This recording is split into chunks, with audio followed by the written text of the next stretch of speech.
माटी का क्या तुपै स्वामी।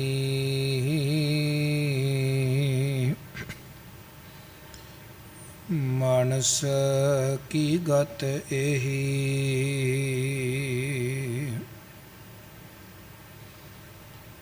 हम सर दीन दयाल न तुम सर।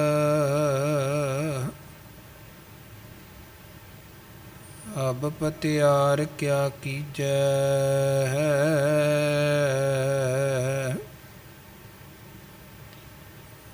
बचनी तोर मोर मन मानै। जन को पूरन दीजै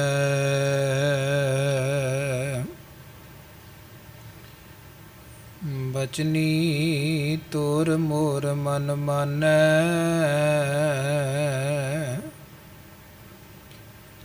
जन को पूरन दीजै हऊँ बल बल जाऊँ रमैया कारणे।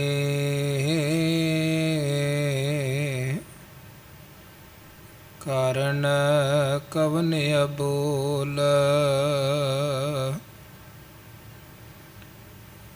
बहुत जन्म बिछरे थे माधो।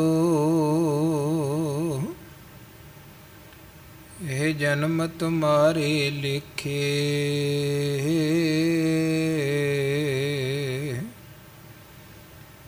कह रविदास आस लग जीवूं। चिर भयो दर्शन देखे कह रविदास आस लग जीवूं। चिर भयो दर्शन देखे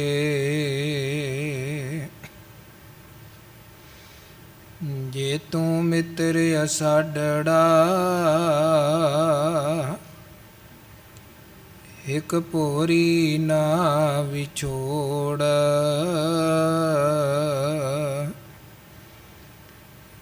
जियो महिंजा तो मोहिया कद पसी जानी तो हे तू चौ सजन मैंडिया। देई सिस उतार नैन महिंजे तरस दे कद पसी दीदार। नैन महिंजे तरस दे कद पसी दीदार। कवन वडाई कै सकूं बेअंत गुणीता।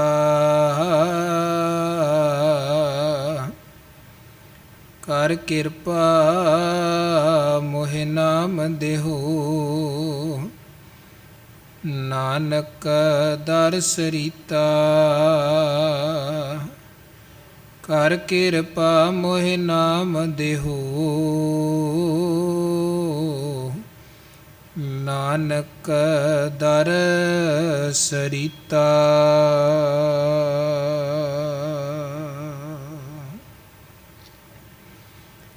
जुग जुग अटल सतगुरु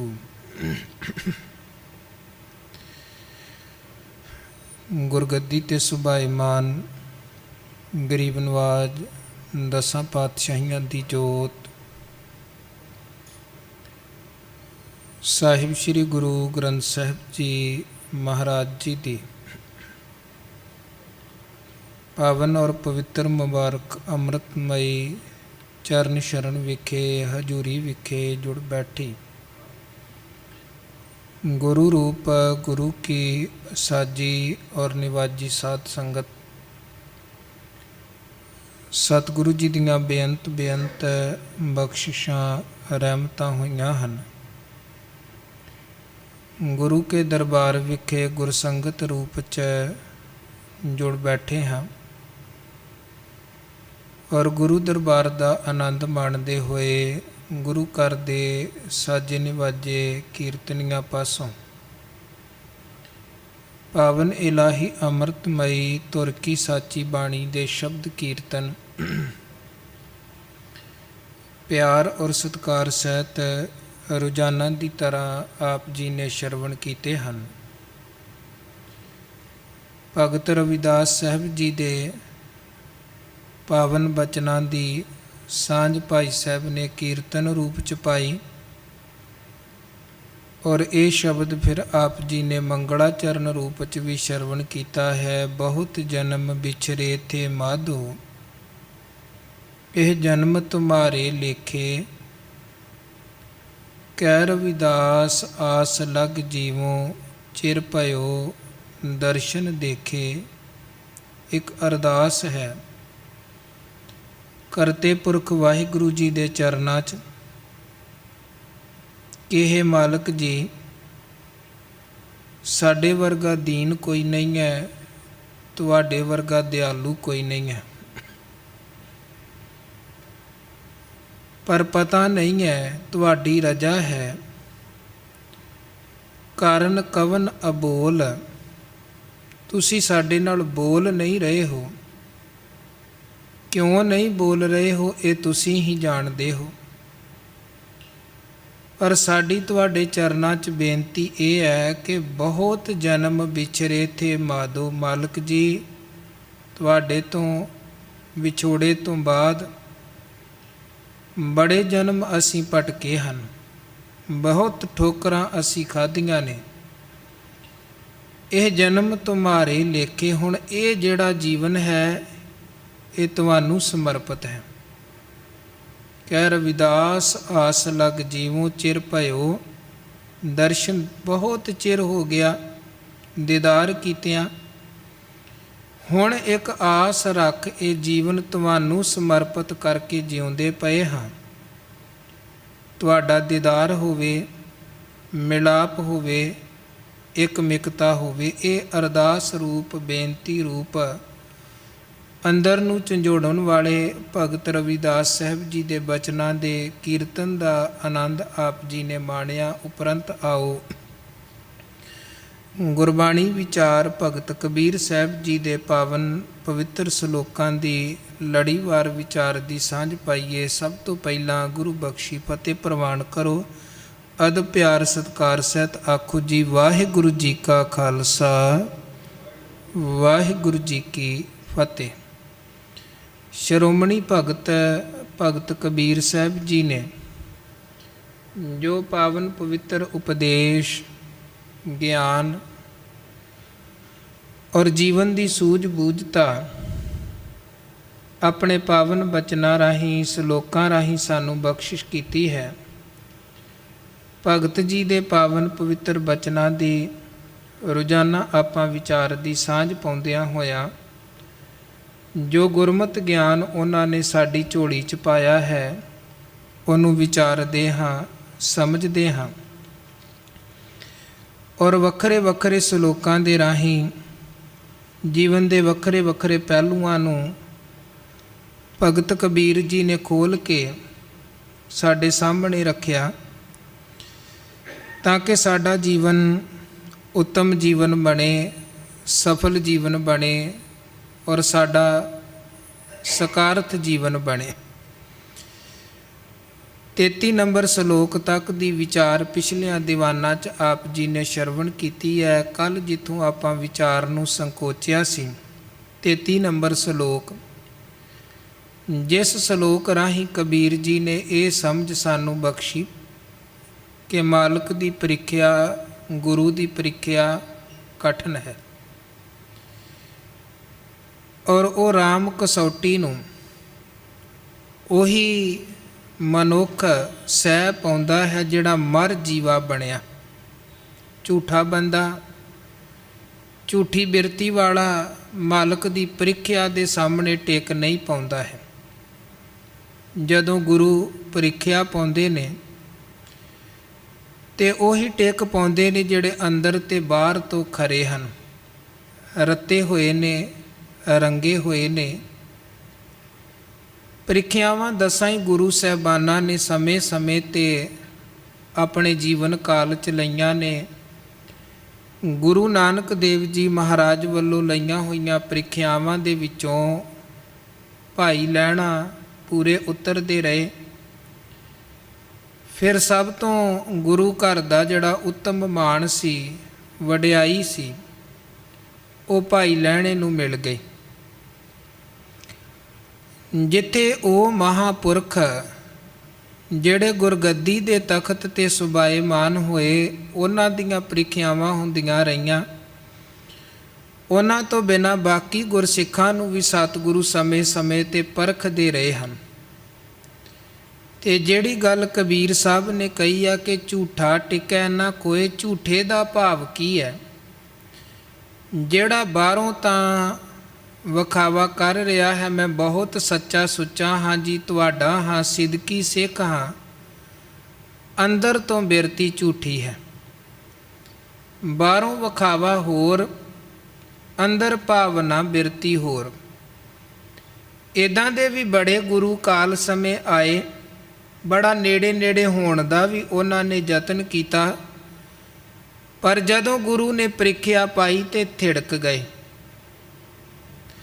ਪਰ ਜਿਹੜੇ ਸੱਚੇ ਸਨ, ਅੰਦਰ ਤੋਂ ਜੁੜੇ ਹੋਏ ਰੱਤੇ ਇਸ਼ਕ ਖੁਦਾਏ ਰੰਗ ਦਿਦਾਰ ਕੇ, ਉਹਨਾਂ ਸਾਹਮਣੇ ਜਦੋਂ ਪ੍ਰੀਖਿਆਵਾਂ ਆਈਆਂ ਤੇ ਉਹ ਥਿੜਕੇ ਨਹੀਂ, ਐਨ ਅਡੋਲ ਰਹੇ। ਇਤਿਹਾਸ 'ਚ ਭਾਈ ਮੰਝ ਦਾ ਨਾਮ ਆਉਂਦਾ ਹੈ, ਗੁਰੂ ਅਰਜਨ ਦੇਵ ਮਹਾਰਾਜ ਜੀ ਦੇ ਸਿੱਖ, ਜਿਨ੍ਹਾਂ ਨੂੰ ਸਤਿਗੁਰੂ ਨੇ ਬੜਾ ਮਾਣ ਦਿੱਤਾ, ਬੜੀ ਵਡਿਆਈ ਦਿੱਤੀ। ਪਰ ਉਹ ਹੁਣ ਜਿਹੜੀ ਵਡਿਆਈ ਤੇ ਮਾਣ ਭਾਈ ਮੰਝ ਨੂੰ ਪ੍ਰਾਪਤ ਹੋਇਆ, ਕੋਈ ਐਵੇਂ ਐਦਾਂ ਹੀ ਨਹੀਂ ਮਿਲਿਆ, ਉਹ ਉਹਨਾਂ ਦੀ ਕਮਾਈ ਸੀ।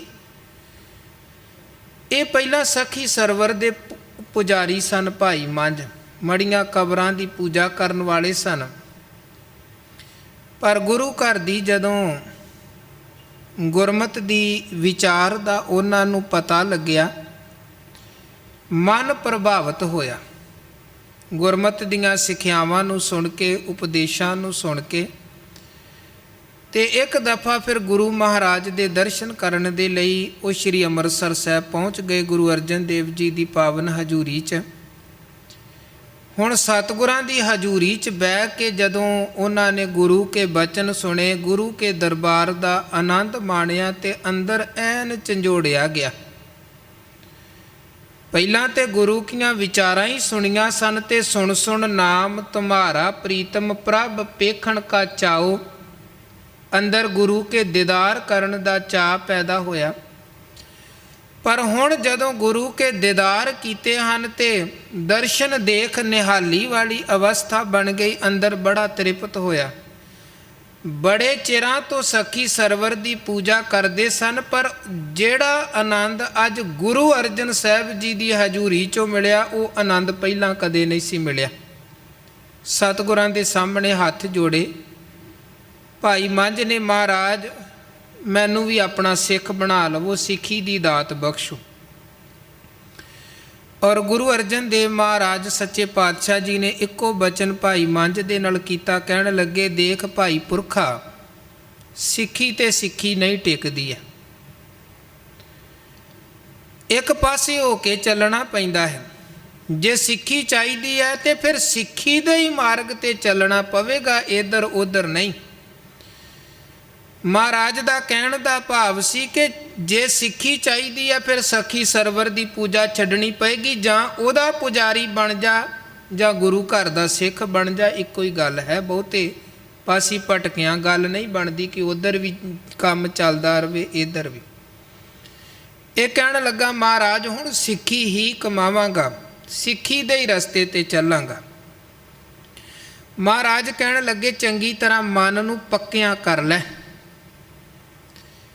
ਫਿਰ ਸਿੱਖੀ ਦੀ ਦਾਤ ਵੀ ਤੇਰੀ ਝੋਲੀ 'ਚ ਪਾ ਦੇਵਾਂਗੇ। ਹੁਣ ਇਹਨੇ ਘਰ 'ਚ ਸਖੀ ਸਰਵਰ ਦੀ ਸਮਾਧ ਬਣਾਈ ਹੋਈ ਸੀ। ਨਗਰ ਦਾ ਚੌਧਰੀ ਸੀ, ਕੰਗਮਈ ਨਗਰ, ਤੇ ਨਗਰ ਦੇ ਲੋਕ ਵੀ ਸਖੀ ਸਰਵਰ ਦੇ ਉਪਾਸ਼ਕ ਸਨ। ਇਹਨੂੰ ਉਹ ਆਪਣਾ ਆਗੂ ਕਰਕੇ ਮੰਨਦੇ ਸਨ। ਇਹ ਗੁਰੂ ਮਹਾਰਾਜ ਜੀ ਦੇ ਦਰਬਾਰ ਤੋਂ ਆਗਿਆ ਲੈ ਕੇ ਘਰ ਗਿਆ। ਘਰ ਜਾ ਕੇ ਇਹਨੇ ਉਹ ਜਿਹੜੀ ਘਰ 'ਚ ਸਮਾਧ ਕਬਰ ਬਣਾਈ ਸੀ ਹਟਾ ਦਿੱਤੀ।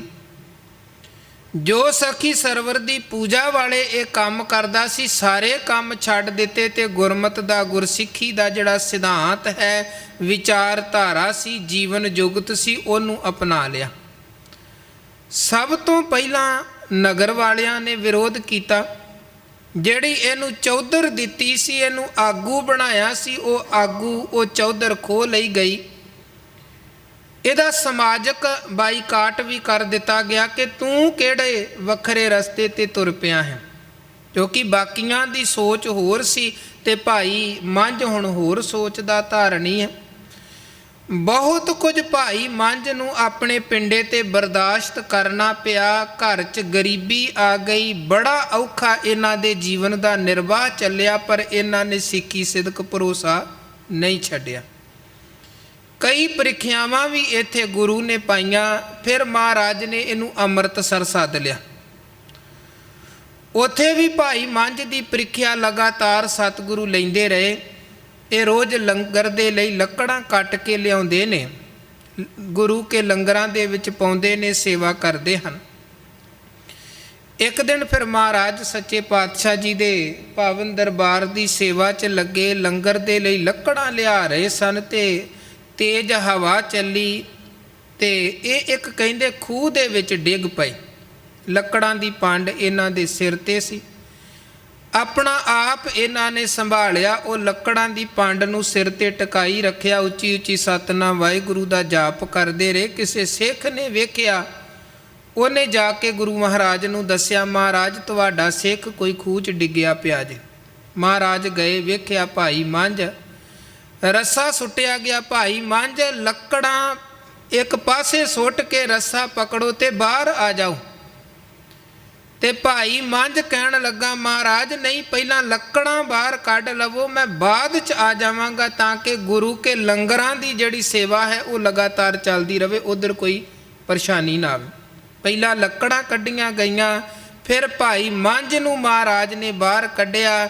ਮਹਾਰਾਜ ਕਹਿਣ ਲੱਗੇ, ਹੁਣ ਅਸੀਂ ਤੇਰੀ ਸੇਵਾ ਤੋਂ ਪ੍ਰਸੰਨ ਹਾਂ। ਜਿੰਨੀਆਂ ਤੇਰੇ 'ਤੇ ਪ੍ਰੀਖਿਆਵਾਂ ਪਾਈਆਂ ਗਈਆਂ, ਤੂੰ ਸਿਦਕ ਦੇ ਵਿੱਚ ਅਟਲ ਤਾਂ ਅਡੋਲ ਰਿਹਾ, ਹਰ ਪ੍ਰੀਖਿਆ 'ਚੋਂ ਪੂਰਾ ਉਤਰਿਆ ਹੈ। ਭਾਈ ਮੰਝ ਤੇਰੇ ਲਈ ਗੁਰੂ ਨਾਨਕ ਦੇ ਘਰ ਦੇ ਦਰਵਾਜ਼ੇ ਖੁੱਲ੍ਹੇ ਨੇ, ਮੰਗ ਕੀ ਮੰਗਣਾ, ਜੋ ਮੰਗੇਗਾ ਮਿਲੇਗਾ।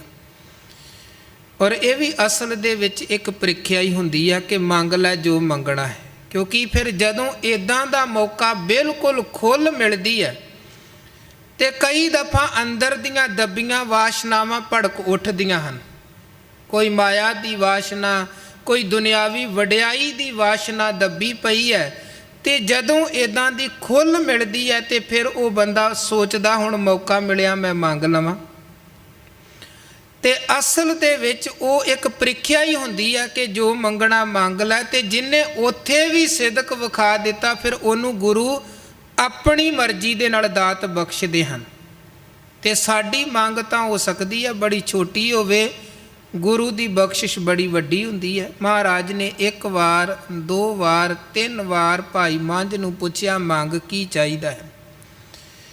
ਇਹਨੇ ਕਿਹਾ, ਨਹੀਂ ਮਹਾਰਾਜ, ਤੁਹਾਡੀਆਂ ਬਹੁਤ ਰਹਿਮਤਾਂ ਖੁਸ਼ੀਆਂ, ਕਿਸੇ ਚੀਜ਼ ਦੀ ਭੁੱਖ ਨਹੀਂ ਹੈ, ਇੱਛਾ ਨਹੀਂ ਹੈ, ਲਾਲਸਾ ਨਹੀਂ ਹੈ, ਕੁਝ ਨਹੀਂ ਮੰਗਿਆ। 3 ਵਾਰ ਕਹਿਣ ਦੇ ਬਾਵਜੂਦ ਵੀ ਸਤਿਗੁਰੂ ਕਹਿਣ ਲੱਗੇ, ਨਹੀਂ, ਕੁਝ ਨਾ ਕੁਝ ਤੇ ਭਾਈ ਮੰਝ ਮੰਗਣਾ ਪਏਗਾ।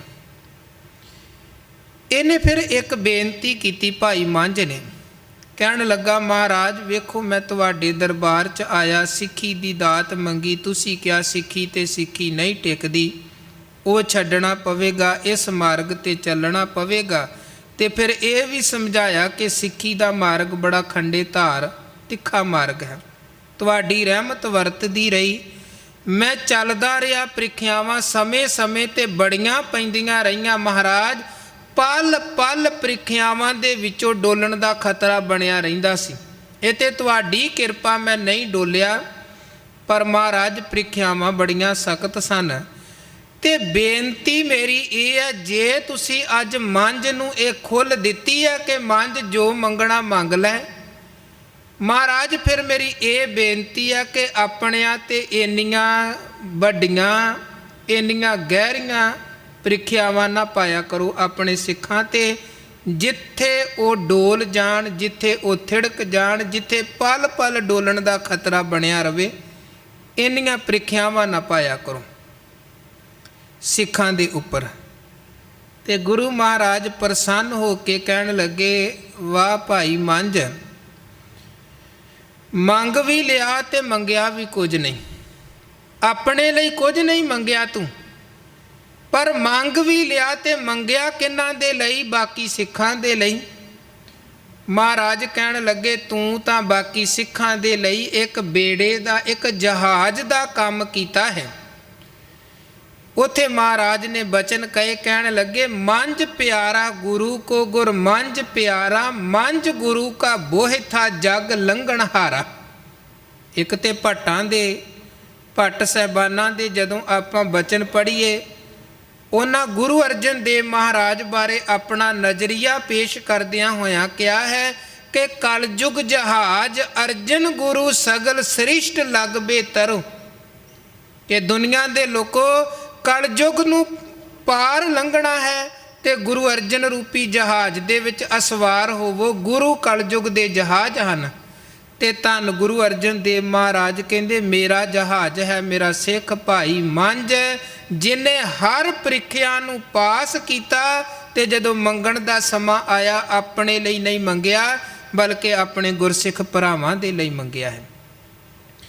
ਔਰ ਇਹ ਹੈ ਆਪਣੀਆਂ ਵਾਸ਼ਨਾਵਾਂ ਨੂੰ ਮਾਰ ਕੇ ਮੰਗਣ ਵਾਲੀ ਬਿਰਤੀ, ਜਿਉਣ ਵਾਲੀ ਬਿਰਤੀ। ਇਸੇ ਨੂੰ ਕਬੀਰ ਸਾਹਿਬ ਕਹਿੰਦੇ, ਰਾਮ ਕਸੌਟੀ ਸੋ ਸਹੈ ਜੋ ਮਰ ਜੀਵਾ ਹੋਏ। ਜਿਹੜਾ ਮਰ ਜੀਵਾ ਭਾਵ ਜਿਹਨੇ ਆਪਣੇ ਅੰਦਰ ਦੀਆਂ ਵਾਸ਼ਨਾਵਾਂ ਨੂੰ, ਭੁੱਖ ਨੂੰ, ਤ੍ਰਿਸ਼ਨਾ ਨੂੰ, ਲਾਲਚ ਨੂੰ, ਮੋਹ ਮਮਤਾ ਹੰਕਾਰ ਨੂੰ ਜਿਹਨੇ ਛੱਡ ਦਿੱਤਾ, ਉਹ ਫਿਰ ਗੁਰੂ ਦੀ ਪ੍ਰੀਖਿਆ ਦੇ ਵਿੱਚੋਂ ਪੂਰਾ ਉਤਰਦਾ ਹੈ। ਮਨ ਦਾ ਲੋਭ ਲਾਲਚ ਵੀ ਛੱਡਣਾ ਪੈਂਦਾ ਹੈ, ਮੋਹ ਛੱਡਣਾ ਪੈਂਦਾ ਹੈ, ਔਰ ਤਨ ਦਾ ਮੋਹ ਵੀ ਛੱਡਣਾ ਪੈਂਦਾ ਹੈ। ਜਿਨ੍ਹਾਂ ਨੇ ਗੁਰੂ ਮਹਾਰਾਜ ਜੀ ਦੀ ਆਵਾਜ਼ ਤੇ ਗੁਰੂ ਨੂੰ ਸੀਸ ਭੇਟ ਕੀਤਾ, ਪੰਜ ਪਿਆਰੇ, ਉਹ ਵੀ ਕੌਣ ਸਨ? ਜਿਨ੍ਹਾਂ ਨੇ ਆਪਣੇ ਅੰਦਰ ਦੀਆਂ ਵਾਸ਼ਨਾਵਾਂ ਨੂੰ ਤਿਆਗ ਦਿੱਤਾ ਸੀ ਤੇ ਗੁਰੂ ਕੀ ਆਵਾਜ਼ ਤੇ ਕਿਹਾ, ਮਹਾਰਾਜ ਇਹ ਸਿਰ ਤੁਹਾਡਾ ਹੀ ਸੀ ਪਹਿਲਾਂ ਵੀ ਹੁਣ ਵੀ, ਇਹਨੂੰ ਜਿੱਥੇ ਮਰਜ਼ੀ ਵਰਤ ਲਓ। ਸੋ ਕਬੀਰ ਸਾਹਿਬ ਕਹਿੰਦੇ, ਇਹ ਜਿਹੜੀ ਗੁਰੂ ਦੀ, ਵਾਹਿਗੁਰੂ ਦੀ ਕਸਵੱਟੀ ਹੈ, ਇਹ ਸਿਦਕਵਾਨ ਹੀ ਪੂਰੇ ਕਰ ਪਾਉਂਦੇ ਹਨ। ਜੇ ਗੁਰ ਸਾਂਗ ਵਰਤਦਾ ਸਿੱਖ ਸਿਦਕ ਨਾ ਹਾਰੇ, ਇਹ ਸਿੱਖਿਆ ਭਾਈ ਗੁਰਦਾਸ ਸਾਹਿਬ ਨੇ ਵੀ ਦਿੱਤੀ। ਇਸ ਤੋਂ ਅੱਗੇ 34 ਨੰਬਰ ਸ਼ਲੋਕ ਅੰਦਰ ਕਬੀਰ ਸਾਹਿਬ ਗੱਲ ਕਰਦੇ ਹਨ ਕਿ ਪਰਮਾਤਮਾ ਦਾ ਨਾਮ ਮਨੁੱਖ ਦੇ ਪੱਲੇ ਹੋਵੇ ਫਿਰ ਕੋਈ ਜਮਾਂ ਦਾ ਫਾਹਾ ਨਹੀਂ ਹੈ, ਪਰ ਜੇ ਨਾਮ ਪੱਲੇ ਨਹੀਂ ਹੈ ਤੇ ਬੰਦਾ ਕੇਵਲ ਬਾਹਰੀ ਜੀਵਨ ਹੀ ਬਤੀਤ ਕਰ ਰਿਹਾ ਹੈ, ਚੰਗਾ ਖਾਣ ਚੰਗਾ ਪਹਿਨਣ ਤੱਕ ਇਹਦਾ ਜੀਵਨ ਸੀਮਤ ਹੈ, ਨਾਮ ਬੰਦਗੀ ਪੱਲੇ ਨਹੀਂ ਹੈ, ਤੇ ਫਿਰ ਜੀਵਨ ਰੱਬ ਦੇ ਘਰ ਕਬੂਲ ਨਹੀਂ ਪੈ ਸਕਦਾ ਹੈ। ਉਹਨਾਂ ਦੇ ਬਚਨ ਕਹਿੰਦੇ, ਕਬੀਰ ਉਜਲ ਪਹਿਰੈ ਕਾਪਰੇ ਪਾਨ ਸੁਪਾਰੀ ਖਾਹੇ। ਉਜਲ ਪਹਿਰੇ ਕਾਪਰੇ ਦੇ ਭਾਵ ਬੰਦਾ ਬਾਹਰੋਂ ਬੜੇ ਸੋਹਣੇ ਸੋਹਣੇ ਕੀਮਤੀ ਕੱਪੜੇ ਪਹਿਨਦਾ ਹੋਵੇ, ਕਿਉਂਕਿ ਜਦੋਂ ਮਨੁੱਖ ਦੀ ਸੁਰਤ ਤੇ ਮੱਤ ਤੇ ਕੇਵਲ ਸੰਸਾਰੀ ਬਿਰਤੀ ਹਾਵੀ ਹੁੰਦੀ ਹੈ, ਫਿਰ ਬੰਦਾ ਇੱਦਾਂ ਦਾ ਪਹਿਰਾਵਾ ਪਹਿਨਦਾ ਹੈ ਕਿ ਮੈਂ ਸੰਸਾਰ ਅੰਦਰ ਬਹੁਤ ਸੋਹਣਾ ਦਿਸਾਂ, ਮੇਰੇ ਕੱਪੜੇ ਬਹੁਤ ਸੋਹਣੇ, ਸਭ ਤੋਂ ਵੱਖਰੇ ਹੋਣ। ਹਾਲਾਂਕਿ ਗੁਰੂ ਨੇ ਵੇਖੋ ਪਹਿਨਣ ਦੀ ਗੱਲ ਬਾਣੀ 'ਚ ਕੀਤੀ ਹੈ ਤੇ ਸਤਿਗੁਰੂ ਨੇ ਦੋ ਗੱਲਾਂ ਸਾਡੇ ਸਾਹਮਣੇ ਰੱਖੀਆਂ ਨੇ। ਇੱਕ ਤੇ ਮਹਾਰਾਜ ਕਹਿੰਦੇ, ਬਾਬਾ ਹੋਰ ਪਹਿਨਣ ਖੁਸ਼ੀ ਖੁਆਰ, ਜਿਤ ਪਹਿਨਦਾ ਤਨ ਪੀੜੀਐ ਮਨ ਮੈਂ ਚੱਲੈ ਵਿਕਾਰ। ਗੁਰਮਤਿ ਨੇ ਬੜਾ ਵਿਸ਼ਾਲ ਨਜ਼ਰੀਆ ਖਾਣ ਪਹਿਨਣ ਦੇ ਪਰਥਾਏ ਦਿੱਤਾ ਹੈ। ਸਾਡੀ ਮਰਿਆਦਾ ਇਹ ਕਹਿੰਦੀ ਹੈ ਕਿ ਗੁਰੂ ਕਾ ਸਿੱਖ ਦਸਤਾਰ ਤੇ ਕਛਹਿਰੇ ਤੋਂ ਬਿਨਾਂ, ਇਹ ਦੋ ਪੱਕੇ ਸਾਡੀ ਮਰਿਆਦਾ ਦੇ ਅੰਗ ਹਨ। ਇਹਦੇ ਤੋਂ ਬਿਨਾਂ ਕਿਸੇ ਵੀ ਤਰ੍ਹਾਂ ਦਾ ਪਹਿਰਾਵਾ ਗੁਰੂ ਕਾ ਸਿੱਖ ਪਹਿਨ ਸਕਦਾ ਹੈ, ਕੋਈ ਮਨਾਹੀ ਨਹੀਂ ਹੈ, ਪਰ ਸ਼ਰਤ ਇਹ ਹੈ ਕਿ ਸਿੱਖ ਦੇ ਪਹਿਨੇ ਹੋਏ ਕੱਪੜੇ ਤਨ ਨੂੰ ਢੱਕਣ ਵਾਲੇ ਹੋਣ, ਤਨ ਦਾ ਵਿਖਾਵਾ ਕਰਨ ਵਾਲੇ ਨਾ ਹੋਣ। ਜਿਹੜੇ ਬਾਹਰੋਂ ਕੇਵਲ ਵਿਖਾਵੇ ਮਾਤਰ ਭੜਕੀਲੇ ਅੰਧ ਨੰਗ ਵਾਲੇ ਕੱਪੜੇ ਪਹਿਨਦੇ ਹਨ, ਉਹਨਾਂ ਨੂੰ ਗੁਰੂ ਕੀ ਬਾਣੀ ਮੂਰਖ ਤੇ ਗਵਾਰ ਕਹਿੰਦੀ ਹੈ।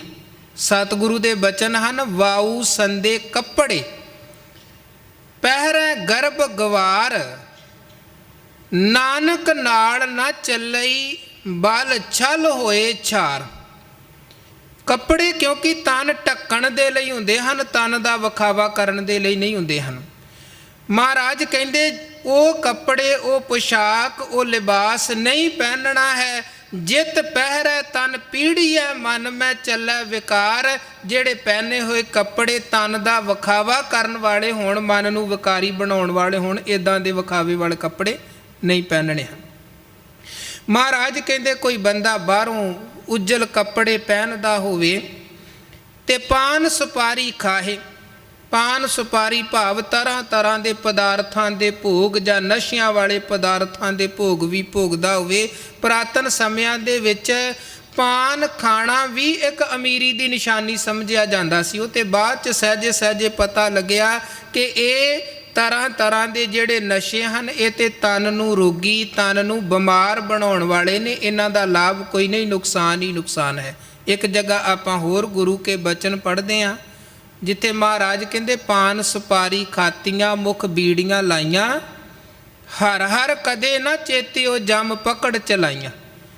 ਜਿਹੜੇ ਕੇਵਲ ਨਸ਼ਿਆਂ ਆਦਿਕ ਦੇ ਵਿੱਚ ਫਸੇ ਹਨ, ਰੱਬ ਨੂੰ ਕਦੇ ਚੇਤੇ ਨਹੀਂ ਕਰਦੇ ਹਨ, ਇੱਦਾਂ ਦੇ ਲੋਕ ਜਮਾਂ ਦੇ ਫਾਹੇ 'ਚ ਪੈਂਦੇ ਹਨ, ਜਮਾਂ ਦੇ ਫਾਹੇ 'ਚ। ਸੋ ਮਹਾਰਾਜ ਕਬੀਰ ਸਾਹਿਬ ਕਹਿੰਦੇ ਤੇਰਾ ਧਿਆਨ ਕੇਵਲ ਬਾਹਰ ਦੇ ਕੱਪੜਿਆਂ ਤੱਕ ਸੀਮਤ, ਜੇ ਤੇਰਾ ਧਿਆਨ ਕੇਵਲ ਬਾਹਰ ਦੇ ਭੋਗਾਂ ਤੱਕ ਸੀਮਤ ਹੈ ਜਾਂ ਨਸ਼ਿਆਂ 'ਚ ਤੂੰ ਅਟਕਿਆ ਹੈ। ਗੁਰਮਤ ਦੀ ਮਰਿਆਦਾ ਇਹ ਸਾਨੂੰ ਸਿਖਾਉਂਦੀ ਹੈ ਕਿ ਸਿੱਖ ਨੇ ਕਿਸੇ ਤਰ੍ਹਾਂ ਦਾ ਨਸ਼ਾ ਕੋਈ ਨਹੀਂ ਕਰਨਾ, ਨਾ ਭੋਗੀ ਬਣਨਾ ਹੈ। ਕਿਉਂਕਿ ਭੋਗੰ ਤਾਂ ਰੋਗੰ, ਖਸਮ ਵਿਸਾਰ ਕੀਏ ਰਸ ਭੋਗ, ਤਾਂ ਤਨ ਉੱਠ ਖਲੋਤੇ ਰੋਗ। ਖਾਣਾ ਸਾਡੇ ਜੀਵਨ ਦੀ ਜ਼ਰੂਰਤ ਹੈ। ਸਾਡੇ ਤ੍ਰੈਮਣ ਦੇਹਰੀ ਚੱਲੇ ਪਾਣੀ ਅੰਨ, ਇਹ ਸਰੀਰ ਨੂੰ ਜਿਉਂਦੇ ਰਹਿਣ ਦੇ ਲਈ ਭੋਜਨ ਪਾਣੀ ਦੀ ਲੋੜ ਹੈ। ਖਾਣਾ ਜੀਵਨ ਦੀ ਜ਼ਰੂਰਤ ਹੈ, ਜਿਉਣ ਦੇ ਲਈ ਖਾਣਾ ਪੈਂਦਾ ਹੈ, ਪਰ ਕੇਵਲ ਖਾਣ ਦੇ ਲਈ ਹੀ ਜਿਹੜਾ ਜਿਉਂਦਾ ਹੈ ਉਹ ਫਿਰ ਪਸ਼ੂ ਤੋਂ ਵੱਧ ਕੇ ਕੁਝ ਨਹੀਂ। ਉਹਨੂੰ ਗੁਰੂ ਕਹਿੰਦੇ ਫਿੱਟ ਅਵੇਹਾ ਜੀਵਿਆ, ਜਿਤ ਖਾਏ ਵਧਾਇਆ ਪੇਟ। ਤੇਰੇ ਜੀਵਨ ਨੂੰ ਫਿਟਕਾਰ, ਤੇਰੇ ਖਾਣ ਨੂੰ ਫਿਟਕਾਰ, ਜੇ ਤੂੰ ਕੇਵਲ ਖਾਂਦਾ ਪਿਆ ਤੇ ਵਿਕਾਰ ਹੀ ਕਮਾਉਂਦਾ ਪਿਆ ਹੈ। ਉੱਥੇ ਵੀ ਗੁਰੂ ਮਹਾਰਾਜ ਦਾ ਬਚਨ ਹੈ, ਬਾਬਾ ਹੋਰ ਖਾਣਾ ਖੁਸ਼ੀ ਖੁਆਰ, ਜਿਤ ਖਾਧੈ ਤਨ ਪੀੜੀਐ, ਮਨ ਮੈਂ ਚੱਲੈ ਵਿਕਾਰ। ਕਿ ਜਿਹੜਾ ਖਾਣਾ ਵੀ ਮਨ ਨੂੰ ਵੀ ਵਿਕਾਰੀ ਬਣਾਉਣ ਵਾਲਾ ਹੋਵੇ, ਤਨ ਨੂੰ ਵੀ ਰੋਗੀ ਬਣਾਉਣ ਵਾਲਾ ਹੋਵੇ, ਉੱਦਾਂ ਦਾ ਖਾਣਾ ਵੀ ਨਹੀਂ ਖਾਣਾ ਚਾਹੀਦਾ। ਕਿਉਂਕਿ ਜੋ ਅਸੀਂ ਖਾਂਦੇ ਹਾਂ, ਸਾਡੇ ਖਾਧੇ ਹੋਏ ਭੋਜਨ ਦਾ ਅਸਰ ਪ੍ਰਭਾਵ ਸਾਡੇ ਮਨ 'ਤੇ ਵੀ ਪੈਂਦਾ ਹੈ। ਇਸੇ ਕਰਕੇ ਸਾਡੀ ਕਹਾਵਤ ਹੈ ਪੰਜਾਬੀ ਦੀ ਕਿ ਜਿੱਦਾਂ ਦਾ ਅੰਨ ਉੱਦਾਂ ਦਾ ਮਨ। ਤੇ ਇੱਕ ਵਿਦਵਾਨ ਨੇ ਤੇ ਇੱਥੋਂ ਤੱਕ ਲਿਖਿਆ ਹੈ ਕਿ ਅੱਜ ਅਸੀਂ ਕਹਿੰਦੇ ਹਾਂ ਜੀ ਸਾਡੀਆਂ ਔਲਾਦਾਂ ਸਾਡੇ ਕਹਿਣੇ ਦੇ ਵਿੱਚ ਨਹੀਂ ਹਨ। ਜਿੱਦਾਂ ਦਾ ਅਸੀਂ ਆਪਣੇ ਬੱਚਿਆਂ ਦੇ ਪ੍ਰਤੀ ਨਜ਼ਰੀਆ ਬਣਾ ਕੇ ਵੇਖਦੇ ਹਾਂ ਕਿ ਸਾਡੀ ਔਲਾਦ, ਸਾਡੇ ਬੱਚੇ ਇੱਦਾਂ ਦੇ ਹੋਣੇ ਚਾਹੀਦੇ ਹਨ, ਬੱਚੇ ਉੱਦਾਂ ਦੇ ਨਹੀਂ ਹਨ। ਉਹਦਾ ਕਾਰਨ ਕੀ ਹੈ? ਮਹਾਰਾਜ ਗੁਰੂ ਕਲਗੀਧਰ ਗੁਰੂ ਨਾਨਕ ਦੇਵ ਜੀ ਮਹਾਰਾਜ ਦੇ ਕੋਲ ਆਇਆ ਇੱਕ ਸਿੱਖ ਭਾਈ ਸ਼ੀਂਹਾ। ਮਹਾਰਾਜ ਨੂੰ ਨਮਸਕਾਰ ਕੀਤਾ, ਝੋਲੀ ਅੱਡੀ। ਸਤਿਗੁਰੂ ਕਹਿਣ ਲੱਗੇ, ਹਾਂ ਭਾਈ ਗੁਰਮੁਖਾ, ਕੀ ਤੇਰੀ ਝੋਲੀ 'ਚ ਪਾਈਏ? ਕਿਉਂਕਿ ਗੁਰੂ ਕੇ ਘਰ ਵਿਖੇ ਤੇ ਸਾਰੀਆਂ ਹੀ ਦਾਤਾਂ ਨੇ। ਗੁਰ ਤੁਠੈ ਨੌ ਨਿਧ ਪਾਈਆਂ। ਗੁਰੂ ਤੁਰੁੱਠ ਕੇ ਸੇਵਕ ਦੀ ਝੋਲੀ 'ਚ ਕੋਈ ਵੀ ਦਾਤ ਪਾ ਸਕਦੇ ਹਨ। ਸਾਚੇ ਸਾਹਿਬਾ ਕਿਆ ਨਹੀਂ ਘਰ ਤੇਰਾ। ਘਰ ਤਾਂ ਤੇਰਾ ਸਭ ਕਿਛ ਹੈ, ਜਿਸ ਦੇਹ ਸੋ ਪਾਵੇ। ਜਿਹਨੂੰ ਦਾਤਾ ਦਾਤ ਤੁਰੁੱਠ ਕੇ ਬਖਸ਼ਦਾ, ਉਹਦੀ ਝੋਲੀ 'ਚ ਉਹ ਦਾਤ ਪੈਂਦੀ। ਕਿਸੇ ਨੂੰ ਉਹ ਕੋਈ ਦਾਤ ਬਖਸ਼ਦਾ, ਕਿਸੇ ਨੂੰ ਕੋਈ ਦਾਤ। ਉਹ ਉਹਦੀ ਮਰਜ਼ੀ। ਸਾਡਾ ਜ਼ੋਰ ਨਹੀਂ ਚੱਲ ਸਕਦਾ। ਦਾਤੀ ਸਾਹਿਬ ਸੰਧੀਆਂ ਕਿਆ ਚੱਲੈ ਤਿਸ ਨਾਲ, ਇੱਕ ਜਾ ਗੰਦੇ ਨਾ ਲਹਿਣ, ਇੱਕ ਨਾ ਸੁੱਤਿਆਂ ਦੇ ਉਠਾਲ। ਖੈਰ ਭਾਈ ਸ਼ੀਂਹਾ ਗੁਰੂ ਕੀ ਹਜ਼ੂਰੀ 'ਚ ਆਇਆ। ਮਹਾਰਾਜ ਕਹਿਣ ਲੱਗੇ, ਕੀ ਪਾਈਏ ਤੇਰੀ ਝੋਲੀ 'ਚ? ਜਦੋਂ ਇਹਨੇ ਝੋਲੀ ਗੁਰੂ ਅੱਗੇ ਅੱਡੀ, ਇਹ ਕਹਿਣ ਲੱਗਾ, ਮਹਾਰਾਜ ਜੇ ਤੁਰੁੱਠੇ ਹੋ ਤੇ ਸਿੱਖੀ ਦੀ ਦਾਤ ਝੋਲੀ 'ਚ ਪਾ ਦੇਵੋ। ਤੇ ਸਤਿਗੁਰੂ ਕਹਿਣ ਲੱਗੇ, ਭਾਈ ਸ਼ੀਹਾਂ ਸਿੱਖੀ ਦੇ ਬੂਟੇ ਨੂੰ ਸੰਭਾਲਣਾ ਬੜਾ ਔਖਾ ਹੀ, ਸੰਭਾਲ ਲਵੇਂਗਾ ਸਿੱਖੀ ਦਾ ਬੂਟਾ? ਮਹਾਰਾਜ ਨੂੰ ਕਹਿਣ ਲੱਗਾ, ਸਤਿਗੁਰੂ ਸਿੱਖੀ ਨੂੰ ਵੀ ਕੋਈ ਖਤਰਾ ਹੈ?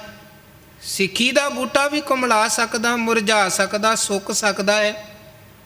ਮਹਾਰਾਜ ਕਹਿਣ ਲੱਗੇ, ਹਾਂ ਇਹ ਬੂਟਾ ਵੀ ਸੁੱਕ ਸਕਦਾ ਹੈ। ਵੇਖੋ, ਸਿੱਖੀ ਦੇ ਬੂਟੇ ਨੂੰ ਕੋਈ ਇਹਦੇ ਤੇ ਆਰਾ ਰੱਖ ਕੇ ਦੋ ਹਿੱਸੇ ਵੀ ਕਰ ਦਵੇ ਨਾ ਤੇ ਸਿੱਖੀ ਦਾ ਬੂਟਾ ਸੁੱਕਦਾ ਨਹੀਂ ਹੈ। ਇਹ ਸਿੱਖੀ ਦੇ ਬੂਟੇ ਦੀ ਵਡਿਆਈ ਹੈ। ਇਹਨੂੰ ਕੋਈ ਟੁਕੜੇ ਟੁਕੜੇ ਕਰਕੇ ਕੱਟੇ, ਸਿੱਖੀ ਦਾ ਬੂਟਾ ਫਿਰ ਵੀ ਨਹੀਂ ਮੁੱਕਦਾ। ਮੰਨੂ ਵਰਗਿਆਂ ਨੇ ਟੁਕੜੇ ਟੁਕੜੇ ਕਰਨ ਦੀ ਕੋਸ਼ਿਸ਼ ਕੀਤੀ, ਪਰ ਸਿੱਖੀ ਦਾ ਬੂਟਾ ਮੁਕਾ ਤੇ ਸੁਕਾ ਨਹੀਂ ਸਕੇ ਉਹ, ਬਲਕਿ ਮੰਨੂ ਦੇ ਜ਼ੁਲਮ ਸਹਿਣ ਵਾਲੇ ਸਿੰਘ ਸਿੰਘਣੀਆਂ ਦੇ ਬੋਲ ਕਿਹੜੇ ਸਨ, ਜਿਨ੍ਹਾਂ ਦੀਆਂ ਅੱਖਾਂ ਦੇ ਸਾਹਮਣੇ ਉਹਨਾਂ ਦੇ ਛੋਟੇ ਛੋਟੇ ਬੱਚਿਆਂ ਨੂੰ ਨੇਜਿਆਂ ਬਰਸ਼ਿਆਂ ਤੇ ਟੰਗਿਆ ਜਾਂਦਾ ਸੀ। ਉਹਨਾਂ ਦਾ ਕਹਿਣਾ ਕੀ ਸੀ, ਮੰਨੂ ਸਾਡੀ ਦਾਤਰੀ, ਅਸੀਂ ਮੰਨੂ ਦੇ ਸੋਏ, ਜਿਉਂ ਜਿਉਂ ਮੰਨੂ ਵੱਢਦਾ ਅਸੀਂ ਦੂਣ ਸਵਾਏ ਹੋਏ। ਸਿੱਖੀ ਦਾ ਬੂਟਾ ਉੱਥੇ ਵੀ ਨਹੀਂ ਸੁੱਕਿਆ, ਆਰੇ ਥੱਲੇ ਵੀ ਨਹੀਂ ਸੁੱਕਿਆ, ਚਰਖੜੀ ਦੇ ਥੱਲੇ ਵੀ ਨਹੀਂ ਸੁੱਕਿਆ, ਬੰਦ ਬੰਦ ਕਟਾ ਕੇ ਵੀ ਸਿੱਖੀ ਦਾ ਬੂਟਾ ਨਹੀਂ ਸੁੱਕਿਆ, ਨਾ ਮੁੱਕਿਆ। ਭਾਈ ਸ਼ੀਹਾਂ ਕਹਿਣ ਲੱਗਾ, ਮਹਾਰਾਜ ਸਿੱਖੀ ਦੇ ਬੂਟੇ ਨੂੰ ਵੀ ਕੋਈ ਖਤਰਾ ਹੈ ਕਿ ਸਿੱਖੀ ਦਾ ਬੂਟਾ ਵੀ ਸੁੱਕ ਸਕਦਾ ਹੈ? ਮਹਾਰਾਜ ਕਹਿਣ ਲੱਗੇ, ਸੁੱਕ ਸਕਦਾ ਹੈ ਸਿੱਖੀ ਦਾ ਬੂਟਾ ਵੀ। ਜੀ ਇਹ ਬੂਟਾ ਕਦੋਂ ਸੁੱਕਦਾ ਹੈ? ਸਤਿਗੁਰੂ ਕਹਿਣ ਲੱਗੇ, ਜਦੋਂ ਇਸ ਬੂਟੇ ਦੀ ਜੜੀ ਬੇਈਮਾਨੀ ਦੀ ਕਮਾਈ ਦਾ ਪਾਣੀ ਪੈਂਦਾ ਹੈ। ਜੇ ਇਸ ਬੂਟੇ ਦੀ ਜੜੀ ਬੇਈਮਾਨੀ ਦੀ ਕਮਾਈ ਦਾ ਪਾਣੀ ਪਵੇਗਾ ਤੇ ਭਾਈ ਸ਼ੀਹਾਂ ਸਿੱਖੀ ਦਾ ਬੂਟਾ ਅੱਜ ਵੀ ਸੁੱਕਿਆ ਤੇ ਬੂਟਾ ਕੱਲ ਵੀ ਸੁੱਕਿਆ। ਹੁਣ ਅਸੀਂ ਵੇਖਣਾ ਹੈ ਸਾਡੇ ਘਰਾਂ 'ਚ ਜੇ ਸਿੱਖੀ ਦਾ ਬੂਟਾ ਸੁੱਕਦਾ ਪਿਆ ਹੈ, ਜੇ ਸਾਡੇ ਬੱਚੇ ਪਤਿਤ ਹੁੰਦੇ ਪਏ ਨੇ, ਜੇ ਸਾਡੇ ਬੱਚੇ ਗੁਰੂ ਤੋਂ ਟੁੱਟਦੇ ਪਏ, ਗੁਰਮਤਿ ਤੋਂ ਟੁੱਟਦੇ ਪਏ ਨੇ, ਵੇਖਣਾ ਅਸੀਂ ਆ ਕਿ ਅਸੀਂ ਉਹਨਾਂ ਦੇ ਜੜੀ ਪਾਣੀ ਕਿਹੜਾ ਪਾਉਂਦੇ ਪਏ ਹਾਂ, ਕਿ ਸਾਡੇ ਘਰਾਂ 'ਚ ਬੇਈਮਾਨੀ ਦੀ ਕਮਾਈ ਤੇ ਨਹੀਂ ਆ ਰਹੀ ਹੈ। ਜਿੱਦਾਂ ਦੀ ਕਮਾਈ ਬੱਚੇ ਖਾਣਗੇ ਉੱਦਾਂ ਦਾ ਅੱਗੇ ਬੱਚਿਆਂ ਦਾ ਮਨ ਬਣੇਗਾ, ਕਿਉਂਕਿ ਜਿੱਦਾਂ ਦਾ ਅੰਨ ਉੱਦਾਂ ਦਾ ਮਨ। ਜੇ ਬੇਈਮਾਨੀ ਦੀ ਕਮਾਈ ਲਿਆ ਕੇ ਬੱਚਿਆਂ ਨੂੰ ਖਵਾਵਾਂਗੇ ਤੇ ਬੱਚਿਆਂ ਦੇ ਮਨ ਅੰਦਰ ਵੀ ਬੇਈਮਾਨੀ ਪੈਦਾ ਹੋਏਗੀ, ਸਿੱਖੀ ਨਹੀਂ ਪੈਦਾ ਹੋ ਸਕਦੀ ਹੈ। ਪਰ ਜੇ ਈਮਾਨ ਵਾਲੀ ਕਮਾਈ ਲਿਆ ਕੇ ਔਲਾਦ ਨੂੰ ਖਵਾਵਾਂਗੇ ਤੇ ਫਿਰ ਅੱਗੇ ਔਲਾਦ ਦੇ ਮਨ ਅੰਦਰ ਵੀ ਈਮਾਨ ਵਾਲੀ ਬਿਰਤੀ ਬਣੇਗੀ। ਜਿੱਦਾਂ ਦਾ ਅੰਨ ਉੱਦਾਂ ਦਾ ਮਨ। ਇਸੇ ਨੂੰ ਬਾਬਾ ਫਰੀਦ ਸਾਹਿਬ ਨੇ ਵੀ ਕਿਹਾ ਕਿ ਜਿਨ੍ਹਾਂ ਖਾਧੀ ਚੋਪੜੀ ਘਣੇ ਸਹਿਣਗੇ ਦੁੱਖ। ਉੱਥੇ ਚੋਪੜੀ ਦਾ ਭਾਵ ਬੇਈਮਾਨੀ ਵਾਲੀ, ਬੇਈਮਾਨੀ ਵਾਲੀ। ਮਹਾਰਾਜ ਕਹਿੰਦੇ ਤੂੰ ਬਾਹਰੋਂ ਚੰਗੇ ਕੱਪੜੇ ਵੀ ਪਹਿਨਦਾ ਹੋਵੇਂ, ਚੰਗਾ ਤਰ੍ਹਾਂ ਤਰ੍ਹਾਂ ਦਾ ਭੋਜਨ ਵੀ ਛਕਦਾ ਹੋਵੇਂ, ਜਾਂ ਤਰ੍ਹਾਂ ਤਰ੍ਹਾਂ ਦੇ ਪਦਾਰਥਾਂ ਦੇ ਭੋਗ ਵੀ ਭੋਗਦਾ ਹੋਵੇਂ, ਪਰ ਚੇਤੇ ਰੱਖੀ ਜੇ ਰੱਬ ਦੀ ਬੰਦਗੀ ਤੋਂ ਟੁੱਟਿਆ ਪਿਆ ਹੈ। ਕਬੀਰ ਸਾਹਿਬ ਕਹਿੰਦੇ, ਕਬੀਰ ਉਜਲ ਪਹਿਰੈ ਕਾਪਰੇ, ਪਾਨ ਸੁਪਾਰੀ ਖਾਹੇ, ਇੱਕ ਸਹਾਰ ਕੇ ਨਾਮ ਬਿਨ ਬਾਧੇ ਜਮਪੁਰ ਜਾਹੇ। ਜੇ ਰੱਬ ਦਾ ਨਾਂ ਤੇਰੀ ਜ਼ਿੰਦਗੀ 'ਚ ਨਹੀਂ ਹੈ, ਕੇਵਲ ਖਾਣ ਪੀਣ ਪਹਿਨਣ ਭੋਗਣ 'ਚ ਲੱਗਿਆ ਹੋਇਆ ਹੈ, ਤੇ ਚੇਤੇ ਰੱਖੀ ਇੱਕ ਦਿਨ ਜਮਾਂ ਦੇ ਫਾਹੇ 'ਚ ਫਸੇਗਾ। ਇੱਥੇ ਵੀ ਦੁੱਖਾਂ 'ਚ ਉਹ ਬੰਦਾ ਫਸਦਾ ਜੀ ਜਿਹਦਾ ਪਹਿਨਣਾ ਚੰਗਾ ਨਹੀਂ ਹੈ, ਜਿਹਦਾ ਖਾਣਾ ਚੰਗਾ ਨਹੀਂ ਹੈ। ਗੁਰੂ ਮਹਾਰਾਜ ਜੀ ਨੇ ਸਾਨੂੰ ਮਰਿਆਦਾ ਦ੍ਰਿੜ ਕਰਾਉਂਦਿਆਂ ਹੋਇਆਂ ਇਹ ਬਚਨ ਵੀ ਕਹੇ ਨੇ ਕਿ ਕੁੱਠਾ ਹੁੱਕਾ ਚਰਸ ਤੰਬਾਕੂ ਗਾਂਜਾ ਟੋਪੀ ਤਾੜੀ ਖਾਕੂ, ਇਨਕੀ ਔਰ ਨਾ ਕਬਹੂ ਦੇਖੈ, ਰਹਿਤਵੰਤ ਸੋ ਸਿੰਘ ਵਸਿਖੈ। ਗੁਰੂ ਕੇ ਸਿੱਖ ਨੇ ਅਮਲ ਕੇਵਲ ਪ੍ਰਸ਼ਾਦੇ ਦਾ ਰੱਖਣਾ, ਇਦੋਂ ਬਿਨਾਂ ਹੋਰ ਕਿਸੇ ਭੋਗ ਦੇ ਵਿੱਚ ਨਹੀਂ ਫਸਣਾ, ਕਿਉਂਕਿ ਭੋਗੰ ਤਾਂ ਰੋਗੰ, ਭੋਗਾਂ ਦੇ ਵਿੱਚ ਰੋਗ ਹਨ। ਗੁਰੂ ਕਹਿੰਦੇ ਇੱਕ ਸਹਾਰ ਕੇ ਨਾਮ ਬਿਨ ਬਾਧੇ ਜਮਪੁਰ ਜਾਹੇ। ਵਾਹਿਗੁਰੂ ਦੇ ਨਾਮ ਤੋਂ ਟੁੱਟਿਆ ਹੋਇਆ ਜੀਵ ਜਮਾਂ ਦੇ ਫਾਹੇ 'ਚ, ਜਮਾਂ ਦੇ ਬੰਧਨ 'ਚ ਵੱਜਦਾ ਜੇ। ਤੇ ਜੇ ਜਮਾਂ ਦੇ ਫਾਹੇ 'ਚੋਂ ਬਚਣਾ ਹੈ ਤੇ ਫਿਰ ਉਹਦਾ ਇੱਕੋ ਹੀ ਤਰੀਕਾ ਗੁਰੂ ਨੇ ਸਮਝਾਇਆ ਕਿ ਤੂੰ ਨਾਮ ਦੇ ਨਾਲ, ਬੰਦਗੀ ਦੇ ਨਾਲ, ਪਰਮਾਤਮਾ ਦੀ ਭਗਤੀ ਦੇ ਨਾਲ ਜੁੜ ਜਾ। ਸੁਖਮਨੀ ਸਾਹਿਬ ਅੰਦਰ ਗੁਰੂ ਅਰਜਨ ਦੇਵ ਮਹਾਰਾਜ ਨੇ ਕਿਵੇਂ ਵਾਰ-ਵਾਰ ਨਾਮ ਦੀ ਵਿਚਾਰ ਦ੍ਰਿੜ ਕਰਵਾਈ। ਪਹਿਲੀ ਅਸ਼ਟਪਦੀ 'ਚ ਵੀ ਉਹਨਾਂ ਨੇ ਨਿਰੋਲ ਪਰਮਾਤਮਾ ਦੇ ਸਿਮਰਨ ਦੀ ਬਰਕਤ, ਨਾਮ ਦੀ ਬਰਕਤ ਸਾਨੂੰ ਸਮਝਾਈ ਕਿ ਨਾਮ ਦੇ ਨਾਲ ਜੁੜਨ ਵਾਲੇ ਨੂੰ ਵਡਿਆਈਆਂ ਵੀ ਮਿਲਦੀਆਂ, ਸੁੱਖ ਵੀ ਮਿਲਦੇ ਹਨ। ਉਹ ਆਪ ਤਰਦਾ ਹੈ, ਦੂਜਿਆਂ ਨੂੰ ਪਾਰ ਲੰਘਾਉਂਦਾ ਹੈ ਉਹਨੂੰ ਇੱਜ਼ਤ ਪੱਤ ਮਾਣ ਸਨਮਾਨ ਪ੍ਰਾਪਤ ਹੁੰਦਾ ਹੈ। ਪ੍ਰਭ ਕੋ ਸਿਮਰੈ ਸੇ ਧਨਵੰਤੇ, ਪ੍ਰਭ ਕੋ ਸਿਮਰੈ ਸੇ ਪਤਵੰਤੇ, ਪ੍ਰਭ ਕੋ ਸਿਮਰੈ ਸੇ ਜਨ ਪ੍ਰਵਾਨ, ਪ੍ਰਭ ਕੋ ਸਿਮਰੈ ਸੇ ਪੁਰਖ ਪ੍ਰਧਾਨ। ਅੱਗੇ ਵੀ ਆਪਾਂ ਸਾਰੀ ਬਾਣੀ ਪੜ੍ਹ ਲਈਏ। ਵਾਰ-ਵਾਰ ਸਤਿਗੁਰੂ ਨੇ ਪਰਮਾਤਮਾ ਦੇ ਨਾਮ ਦੀ ਵਿਚਾਰ ਹੀ ਇਸ ਬਾਣੀ ਦੇ ਰਾਹੀਂ ਦ੍ਰਿੜ ਕਰਵਾਈ ਹੈ। ਬਹੁਤ ਸਿਆਣਪ ਜਮ ਕਾ ਭਉ ਵਿਆਪੈ। ਮਹਾਰਾਜ ਕਹਿੰਦੇ ਜੇ ਤੇਰੇ ਕੋਲ ਕੇਵਲ ਬਾਹਰ ਦੀਆਂ ਸਿਆਣਪਾਂ ਨੇ, ਜਮਾਂ ਦੇ ਫਾਹੇ 'ਚ ਫਸਿਆ ਰਵੇਂਗਾ। ਵਾਰ-ਵਾਰ ਗੁਰੂ ਕਹਿੰਦੇ ਨਹੀਂ ਤੁਲ ਰਾਮ ਨਾਮ ਵਿਚਾਰ, ਨਾਨਕ ਗੁਰਮੁਖ ਨਾਮ ਜਪੀਐ ਇੱਕ ਬਾਰ। ਪਰਮਾਤਮਾ ਦੇ ਨਾਮ ਦੇ ਬਰਾਬਰ ਹੋਰ ਕੁਝ ਨਹੀਂ ਹੈ। ਇੱਕ ਜਗ੍ਹਾ ਹਜੂਰ ਦਾ ਬਚਨ ਕਹਿੰਦੇ ਜਿਨੀ ਨਾਮ ਵਿਸਾਰਿਆ ਬਹੁ ਕਰਮ ਕਮਾਵੈ ਹੋਰ, ਨਾਨਕ ਜਮਪੁਰ ਬੱਧੇ ਮਾਰੀਐ ਜੋ ਸੰਨੀ ਉੱਪਰ ਚੋਰ। ਜਿਨੇ ਰੱਬ ਦਾ ਨਾਮ ਭੁਲਾਇਆ ਪਿਆ ਹੈ, ਬਾਕੀ ਸਭ ਚੀਜ਼ਾਂ ਖਾਣਾ ਪਹਿਨਣਾ ਕਮਾਉਣਾ ਖਰਚਣਾ ਵਰਚਣਾ ਸਾਰਾ ਕੁਝ ਚੇਤੇ ਹੈ। ਜੇ ਨਹੀਂ ਚੇਤੇ ਹੈ ਤੇ ਪਰਮਾਤਮਾ ਦਾ ਨਾਮ ਨਹੀਂ ਚੇਤੇ, ਉਹ ਬੰਦਾ ਫਿਰ ਜਮਾਂ ਦੇ ਫਾਹੇ 'ਚ ਫਸ ਕੇ ਇੱਦਾਂ ਮਾਰ ਸਹਿੰਦਾ ਜੇ ਜਿਵੇਂ ਚੋਰੀ ਕਰ ਰਿਹਾ ਚੋਰ ਮੌਕੇ 'ਤੇ ਪਕੜਿਆ ਜਾਵੇ ਤੇ ਉਹਨੂੰ ਮਾਰ ਪੈਂਦੀ ਹੈ। ਨਾਨਕ ਜਮਪੁਰ ਬੱਧੇ ਮਾਰੀਐ ਜੋ ਸੰਨੀ ਉੱਪਰ ਚੋਰ। ਖੈਰ ਕਬੀਰ ਸਾਹਿਬ ਜੀ ਅਗਲੇ 35 ਨੰਬਰ ਸਲੋਕ 'ਚ ਫਰਮਾਨ ਕਰਦੇ ਹਨ, ਕਬੀਰ ਬੇੜਾ ਜਰਜਰਾ ਫੂਟੇ 6000। ਬੇੜੇ ਦੇ ਰਾਹੀਂ ਲੋਕ ਸਮੁੰਦਰੀ ਸਫ਼ਰ ਦਰਿਆਈ ਸਫ਼ਰ ਉਹ ਪਾਰ ਕਰਦੇ ਹਨ ਤੇ ਬੇੜੇ ਦਾ ਸਹੀ ਹੋਣਾ ਬਹੁਤ ਜ਼ਰੂਰੀ ਹੈ। ਜੇ ਬੇੜਾ ਕਮਜ਼ੋਰ ਹੈ ਜਾਂ ਬੇੜੇ ਦੇ ਵਿੱਚ ਜੇ ਛੇਕ ਹਨ ਤੇ ਉਹ ਫਿਰ ਬੇੜਾ ਡੁੱਬ ਜਾਂਦਾ ਹੈ, ਉਹ ਬੇੜਾ ਬਚਦਾ ਨਹੀਂ ਹੈ। ਕਬੀਰ ਸਾਹਿਬ ਕਹਿੰਦੇ ਬੇੜਾ ਹੋਵੇ ਬੜਾ ਕਮਜ਼ੋਰ ਤੇ ਹਜ਼ਾਰਾਂ ਉਹਦੇ 'ਚ ਛੇਕ ਹੋਣ ਤੇ ਉਹ ਬੇੜਾ ਫਿਰ ਕਿਵੇਂ ਬਚੇਗਾ, ਉਹਨੇ ਤੇ ਡੁੱਬਣਾ ਹੀ ਡੁੱਬਣਾ ਹੈ। ਕਹਿਣ ਦਾ ਭਾਵ ਕਿ ਇਹ ਜਿਹੜਾ ਸਾਡਾ ਕਾਇਆ ਰੂਪੀ ਸਰੀਰ ਰੂਪੀ ਬੇੜਾ ਹੈ, ਵਿਸ਼ਿਆਂ ਵਿਕਾਰਾਂ ਨੇ ਇਸ ਬੇੜੇ ਨੂੰ ਬੜਾ ਕਮਜ਼ੋਰ ਕੀਤਾ ਹੈ। ਬੇਅੰਤ ਵਿਸ਼ਿਆਂ ਵਿਕਾਰਾਂ ਦੇ ਛੇਕ ਇਸ ਬੇੜੇ ਦੇ ਅੰਦਰ ਹਨ। ਇੱਕ ਤੇ ਗੁਰੂ ਕੀ ਬਾਣੀ ਦਾ ਬਚਨ ਹੈ, ਗੁਰ ਦਿਖਲਾਈ ਮੋਰੀ ਜਿਤ ਮਿਰਗ ਪੜਤ ਹੈ ਚੋਰੀ। ਕਹਿੰਦੇ ਅੰਦਰ ਵਿਕਾਰ ਦਾਖਲ ਹੁੰਦੇ ਸਨ ਤੇ ਅੰਦਰ ਦੀ ਸ਼ੁਭ ਗੁਣਾਂ ਦੀ ਪੂੰਜੀ ਨੂੰ ਉਹ ਲੁੱਟ ਲੈਂਦੇ ਸਨ। ਸਾਨੂੰ ਨਹੀਂ ਸੀ ਪਤਾ ਕਿ ਕਿਹੜੇ ਰਸਤੇ ਦੇ ਰਾਹੀਂ ਉਹ ਵਿਕਾਰ ਅੰਦਰ ਦਾਖਲ ਹੁੰਦੇ, ਕਿਵੇਂ ਅੰਦਰ ਦਾਖਲ ਹੁੰਦੇ ਹਨ। ਮਹਾਰਾਜ ਕਹਿੰਦੇ ਗੁਰੂ ਨੇ ਦੱਸਿਆ ਕਿ ਕਿਵੇਂ ਵਿਕਾਰ ਅੰਦਰ ਦਾਖਲ ਹੁੰਦੇ ਹਨ। ਜਿਤ ਮਿਰਗ ਪੜਤ ਹੈ ਚੋਰੀ, ਉਹਨਾਂ ਦੱਸ ਦਿੱਤਾ ਕਿ ਤੇਰੀਆਂ ਅੱਖਾਂ ਰਾਹੀਂ, ਤੇਰੇ ਜ਼ੁਬਾਨ ਰਾਹੀਂ, ਤੇਰੇ ਕੰਨਾਂ ਰਾਹੀਂ। ਇਹ ਉਹ ਛੇਕ ਹਨ, ਰਸਤੇ ਹਨ, ਦੁਆਰ ਹਨ ਜਿਨ੍ਹਾਂ ਦੇ ਰਾਹੀਂ ਜੀਵ ਦੇ ਮਨ ਅੰਦਰ ਵਿਕਾਰੀ ਵਿਚਾਰ, ਵਿਕਾਰੀ ਖਿਆਲ, ਵਿਕਾਰੀ ਪ੍ਰਭਾਵ ਬਣਦਾ ਹੈ। ਤੇ ਕਬੀਰ ਸਾਹਿਬ ਕਹਿੰਦੇ ਸਮਝੋ ਇਹ ਇੱਦਾਂ ਦੇ ਵਿਕਾਰਾਂ ਵਾਲੇ ਛੇਕ ਪਤਾ ਨਹੀਂ ਇਸ ਕਾਇਆ ਰੂਪ ਬੇੜੇ ਦੇ ਅੰਦਰ ਕਿੰਨੇ ਬਣ ਚੁੱਕੇ ਹਨ। ਕਬੀਰ ਬੇੜਾ ਜਰਜਰਾ ਫੂਟੇ 6000, ਹਰੂਏ ਹਰੂਏ ਤਿਰ ਗਏ ਡੂਬੇ ਜਿਨ ਸਿਰ ਭਾਰ। ਉਹ ਕਹਿੰਦੇ ਜਿਵੇਂ ਬਾਹਰੀ ਤੌਰ 'ਤੇ ਬੇੜਾ ਡੁੱਬ ਰਿਹਾ ਹੋਵੇ ਤੇ ਜਿਹੜੇ ਤੇ ਹੁਣ ਹੌਲੇ ਜਿਨ੍ਹਾਂ ਦੇ ਕੋਲ ਭਾਰ ਨਾ ਹੋਵੇ, ਤੈਰਨਾ ਆਉਂਦਾ ਹੈ, ਉਹ ਤਾਂ ਕਿਨਾਰੇ 'ਤੇ ਪਹੁੰਚ ਜਾਂਦੇ ਹਨ, ਤੈਰਦਿਆਂ ਹੋਇਆਂ ਬਾਹਰ ਨਿਕਲ ਆਉਂਦੇ ਹਨ।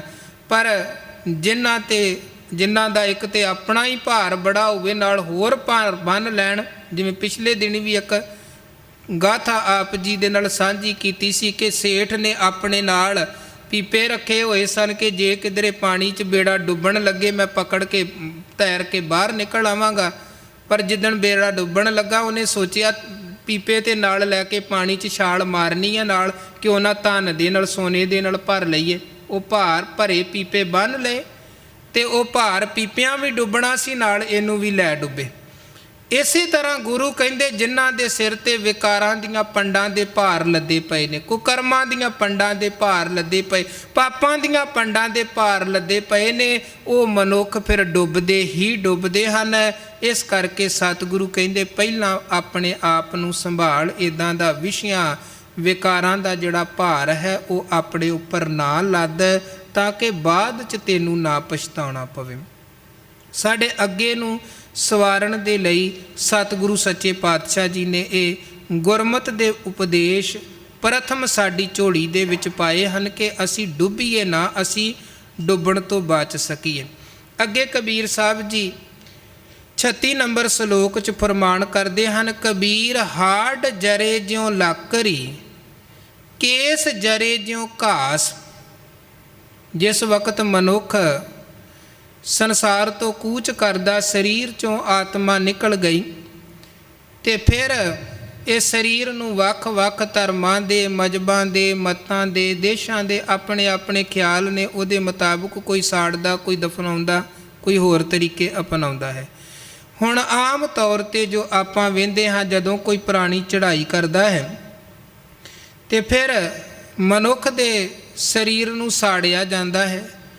ਤੇ ਕਬੀਰ ਸਾਹਿਬ ਕਹਿੰਦੇ ਅਸੀਂ ਵੇਖਿਆ ਹੈ ਲੋਕਾਂ ਦੇ ਹੱਡ ਸੜਦੇ, ਸਰੀਰ ਦੇ ਕੇਸ ਸੜਦੇ ਹੋਏ ਜਿਸ ਵਕਤ ਸੰਸਕਾਰ ਹੁੰਦਾ ਹੈ।